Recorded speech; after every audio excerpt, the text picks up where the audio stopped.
தற்போதைய அண்மை செய்தியாக வெற்றி பேப்பரில் கையெழுத்து வாங்கியது லைகா என நடிகர் விஷால் கூறியுள்ளார். இதுகுறித்த லைகா நிறுவனத்துடன் மேற்கொள்ளப்பட்ட ஒப்பந்தம் பற்றி தனக்கு எதுவும் தெரியாது என்றும், வெற்றி பேப்பரில் கையெழுத்து வாங்கியது லைகா என்றும் கூறப்பட்டுள்ளது. உயர்நீதிமன்றத்தில் நடிகர் விஷால் நேரில் ஆஜராகி சாட்சியம். லைகா நிறுவனம் தொடர்ந்த வழக்கில் உயர்நீதிமன்றத்தில் நேரில் ஆஜரானார் நடிகர் விஷால். நீங்கள் போட்ட கையெழுத்தை எப்படி மறுக்க முடியும்? புத்திசாலித்தனமான பதில் சொல்வதாக நினைக்கிறீர்களா என விஷாலுக்கு நீதிபதிகள் கேள்வி எழுப்பினர்.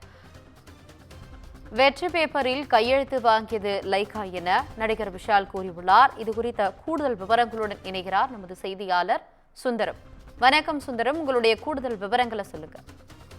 வணக்கம் ஆனந்தி. நிச்சயமாக, அதாவது விஷால் பிலிம் ஃபேக்டரி பட தயாரிப்பு நிறுவனத்திற்காக சினிமா பைனான்சியர் அன்பு செல்வனிடம் நடிகர் விஷால் பெற்ற 21 கோடியே 29 லட்சம் ரூபாய் கடனை லைகா புரொடக்ஷன் நிறுவனம் ஏற்றுக்கொண்டு அதை செலுத்தியது.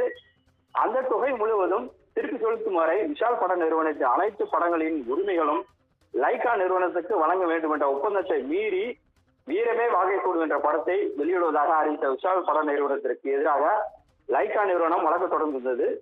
இந்த வழக்கில் குறுக்கு விசாரணைக்காக நீதிபதி பி.டி. ஆஷா முன்பு நடிகர் விஷால் இன்று ஆஜராகியிருந்தார். லைகா தரப்பில் மூத்த வழக்கறிஞர் ராவச்சாரி ஆஜராகி விஷாலிடம் குறுக்கு விசாரணை செய்தார். அப்போது லைகா மற்றும் விஷால் இடையே போடப்பட்ட ஒப்பந்தத்தை சுட்டிக்காட்டி கேள்வி எழுப்பினார். அதற்கு பதிலளித்த விஷால் இந்த ஒப்பந்தம் குறித்து தனக்கு எதுவும் தெரியாது எனவும் தன்னிடம் வெறும் வெற்று பேப்பரில் கையெழுத்து பெற்றதாகவும் கூறினார். இதனால் ஆத்திரமடைந்த நீதிபதி, நீங்கள் போட்ட கையெழுத்தை எப்படி மறுக்க முடியும்? மிகவும் புத்திசாலித்தனமாக பதில் சொல்வதாக நினைக்கிறீர்களா என கேள்வி எழுப்பினார். மேலும் இது ஒன்றும் சினிமா ஷூட்டிங் அல்ல எனவும் கவனமாக பதிலளிங்கள் என விஷாலுக்கு நீதிபதி அறிவுறுத்தினார். சண்டைக்கோழி 2 படம் வெளியாவதற்கு 10 நாட்களுக்கு முன் திருப்பி தந்து விடுவதாக கூறி பணம் வாங்கினீர்களா என்ற கேள்விக்கு பாஸ் என விஷால் கூறிய போது குறுக்கிட்ட நீதிபதி, இது போன்று பாஸ் எல்லாம் சொல்லக்கூடாது, ஆம் அல்லது இல்லை என்றும் மட்டுமே பதிலளிக்க வேண்டும் என நீதிபதி அறிவுறுத்தினார்.